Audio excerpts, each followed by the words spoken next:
So let class let just complete the chapter number 4। तो part 4 जो हृदय परिवर्तन में लास्ट क्लास में स्टार्ट किया था, so now the second part है। इसको सेकंड पार्ट में डिस्कस करेंगे बाकी पैराग्राफ में क्या हुआ था। ठीक है, तो ये लास्ट पेज है, इसके पहले एक पेज और है, उसको हम डिस्कस करेंगे पहले। हाँ, over here. Okay, from here.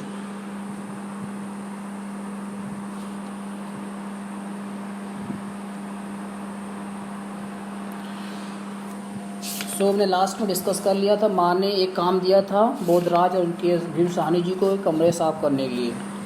सो मैं यह थोड़ी ही कहती हूँ, माँ बोल रही कि पक्षियों को मारे, या तो पक्षियों पर गुलेल चलाता है, उन्हें मारता है, लेकिन खाली घोंसला हटाना तो बुरी बात नहीं है। जब बोधराज घर आया तो मैं उसे गोदाम में ले गया। शाम भी हो रही थी। वहाँ पहुँचे तो बला की बू थी और फर्श पे चारों ओर पक्षियों के बंक और बीट फैले पड़े थे।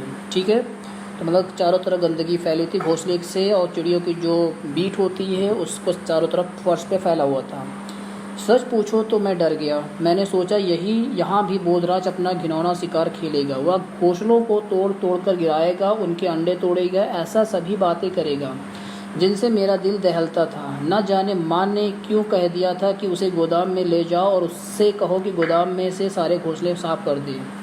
मैंने बोधराज की ओर देखा तो उसने गोलेल संभाल ली थी और बड़े चाव से छत के नीचे मैना घोंसले की ओर देख रहा था, जिसमें उसे उभरे हुए तिनके और रुई के फोए हमें नजर आ रहे थे। कबूतर अलग से दूसरी ओर सहतीर पर गुटर गुटुर करते हुए घूम रहे थे। घोंसले में मैना के बच्चे हैं कहकर बोधराज ने अपनी गोलेल संभाल ली। तभी उसे घोंसले में से छोटे छोटे बच्चों की पीली पीली नन्ही चोंचें दिखाई दी। इनके माँ बाप कहाँ हैं? मैंने पूछा। चुग्गा लेने गए हैं, अभी आते ही होंगे, कहते हुए बोधराज ने गोलेल उठाई। मैं उसे रोकना चाहता था कि घोंसले पर गोलेल न चलाए, पर तभी बोधराज की गोलेल की फर्रार की आवाज़ निकली और उसके बाद जोर से टन की आवाज़ आई। गोलेल का कंकड़ घोंसले में न लगकर सीधे टीन की छत पर जा लगा था। तभी बोधराज ने गोलेल में से एक और वार किया। इस बार कंकड़ सहतीर में लगा। बोधराज अपने अचूक निशाने पर अकड़ा करता था। 2 निशाने चूक जाने पर अब वह बौखला उठा। अब की बार वह थोड़ी देर तक चुपचाप खड़ा रहा। जिस वक्त मैना के बच्चों ने चोंच फिर से उठाई, उसी समय बोधराज ने तीसरा वार किया। अब की कंकड़ घोंसले के किनारे पर लगा। 3-4 तिनके और रुई के गोले उड़े, लेकिन घोंसला नहीं गिरा। बोधराज ने फिर से गुलेल तान ली थी। तभी कमरे में एक भयानक साया दिखाई दिया। रोशनदान एक बड़ी सी चील पंख फैलाए बैठी थी। हम दोनों ठिठक कर उसकी ओर देखने लगे। रोशनदान में बैठी चील बहुत भयानक लग रही थी। यह चील का घोंसला होगा। अपने घोंसले में लौटी है? मैंने कहा। नहीं, चील का घोंसला यहाँ कैसे हो सकता है? चील अपना घोंसला ऊंचे पेड़ों पर बनाती है। यह मैना का ही घोंसला है। उस वक्त घोंसले में से चींची की ऊंची आवाज़ आने लगी। मैना के बच्चे पंख फड़फड़ा कर चहचहाने लगे। हम दोनों निश्चेष्ट से खड़े हो गए, यह देखने के लिए कि अब चील क्या करेगी। हम दोनों लगातार चील की ओर देख रहे थे। अब चील रोशनदान में से अंदर आकर सहतीर पर बैठ गई थी। सहतीर मतलब जहाँ पे घोंसला रखा हुआ है। तो नेक्स्ट पेज में इसको हम देखेंगे। Over here.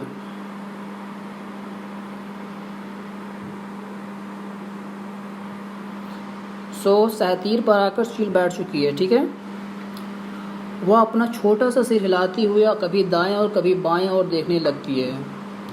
बोधराज भी न जाने क्या सोच रहा था, या यहाँ रोज आती होगी। बोधराज बोला। अब मेरी समझ में आया कि क्यों फर्श पर जगह जगह पंख और मांस के लोथड़े बिखरे पड़े थे। मतलब यहाँ पर चील आती थी, बच्चों को खाया करती थी। चील जरूर हर आए दिन घोंसले पर झपट्टा मारती होगी। बोधराज अभी भी लगातार चील की ओर देख रहा था। अब चील धीरे धीरे सहतीर में चलती हुई घोंसले की ओर बढ़ने लगी थी, और घोंसले में बैठे मैना के बच्चे पंख फड़फड़ाने और चीखने लगे थे। बोधराज अब भी मूर्तिवत खड़ा चील की ओर ताके जा रहा था। मूर्तिवत जैसे स्टैचू होता उसी की तरह।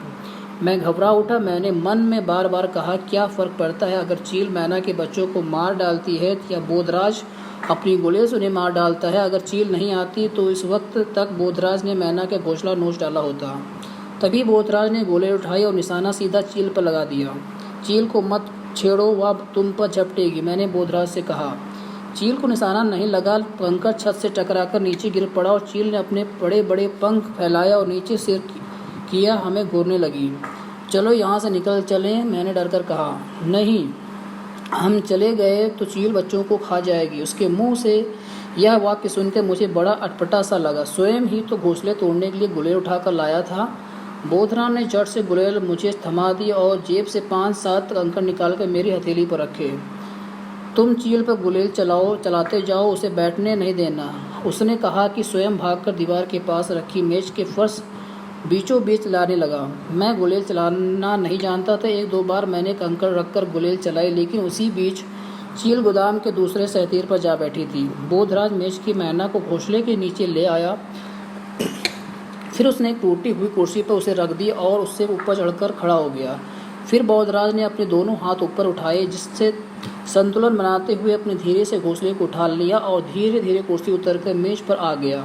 घोंसले को हाथे में थामे उसे छलांग लगा दी। चलो बाहर निकल चलें, उसने कहा और दरवाजे की ओर लपका। गोदाम में निकलकर हम गैराज में आ गए। गैराज में एक बड़ा दरवाज़ा था। दीवार पर छोटा सा झरोखा मतलब एक रखने की जगह होती है, यहाँ पर चील नहीं पहुँच सकती, बोधराज ने कहा और इधर उधर देखने लगा। ओके, सो अगला पेज हम स्टार्ट करेंगे।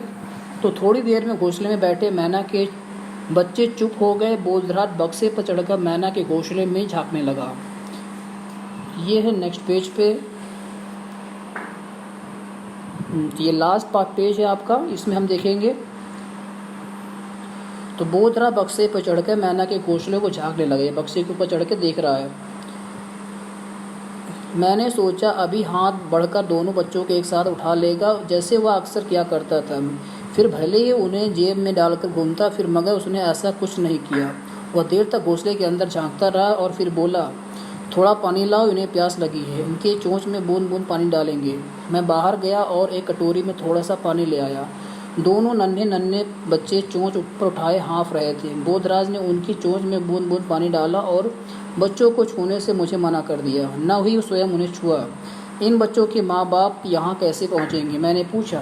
वे इन झरोखे में से आ जाएंगे, वे अपने आप इन्हें ढूंढ निकालेंगे। हम देर तक गैराज में बैठे रहे। बोधराज देर तक मंसूबे बनाता रहा कि कैसे रोशनदान के बंद करना चाहिए मतलब रोशनदान बंद करना चाहिए, ताकि चील कभी गोदाम के अंदर ना आ सके। उस शाम वह चील की ही बातें कर रहा था। दूसरे दिन जब बोधराज घर आया तो उसने हाथ में गुलेल थी और न जेब में कंकड़, बल्कि जेब में बहुत सा चुग्गा भर कर लाया था। और हम दोनों देर तक मैना के बच्चों को चुग्गा डालते और उन्हें करतब दिखाते। चुग्गा मतलब खाने के लिए सामान होता है, क्लियर है। और झरोखा मतलब एक खिड़की बनी होती है, उसको क्या झरोखा बोलते हैं। सो ये था भीम साहनी के और उनके जो मित्र थे, जो बोधराज, उनके जो हृदय परिवर्तन हुआ था अचानक से, उसके बारे में भीम साहनी ने पूरा एक कहानी के थ्रू हमें समझाया है।